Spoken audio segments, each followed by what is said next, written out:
Hi, this is Deborah Atkinson, the voice for fitness and the author of Navigating Fitness After 50, your GPS for choosing programs and professionals that you can trust.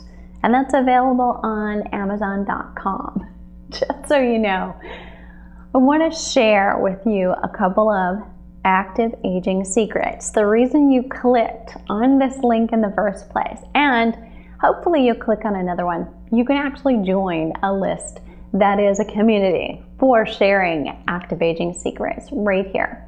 And it will be delivered to your inbox on a weekly basis. However, right now, if you get started really quickly and happen to see this, this is December of 2013, and we are in the middle of going through the top 20 research articles that I've shared in wellness speeches to audiences of all kinds, to professional organizations about active aging for fitness professionals, and via the newsletter right here. So the top 20 that stick out include things like nutrition. So nutrition has been a huge topic this year for a couple of reasons.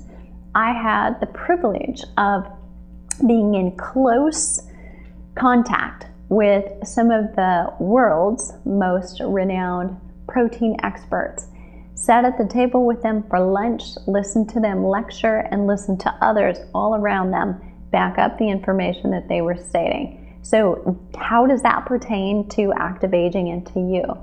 If you're not getting enough protein in, chances are that even if you are exercising in order to stimulate keeping your muscle and keeping your bones in great shape, you are probably losing muscle and or either not maintaining it or maybe losing it more rapidly than you would. So one or the other of those. And if you're aging and you have lost some already, it is possible to gain lean muscle. It's harder, but you can do it. Protein, however, is the key, and here's why. Exercise in itself is a breakdown activity. So you're actually breaking down and stressing the muscle as you exercise. You are also having that happen, breakdown of muscle, simply because you're aging unless you're exercising to retain it. So you have that aging working against you. You may also have exercise working against you. And if your protein intake is inadequate, you are 3 strikes, you're out.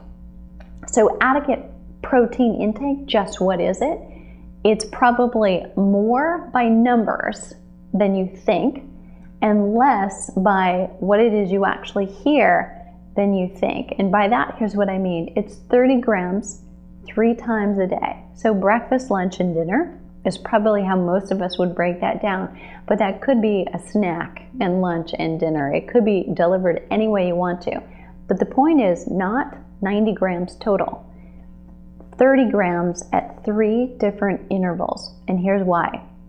You need a certain amount of essential amino acids, and in order to get that amount specifically right, you need to have 30 grams total of protein. And then that's less by half the essential amino acids that you need. But if you take in, say, just 14 to 16 grams of protein at a meal, which is, if you're not thinking consciously about it, really easily done. It's an inadequate amount of muscle to maintain your lean muscle synthesis. Likewise, if you have a steak so big that it's extended past your plate rim, that's not adding more muscle. It's actually, once you reach that 30 gram mark of protein, the rest is probably extra calories that you don't need as well, and so it will be stored as fat even if it was ingested as protein. So things to think about and details that are hard just to hear, but if you were on our Active Aging Secrets community list, you would be receiving those kinds of tips on a weekly basis in your inbox. And if something comes out and it's a hot topic, I may email more frequently to keep you informed. There's one other opportunity I want you to know about, and that's in 2014, all year long. You have the opportunity to join our Well You webinar.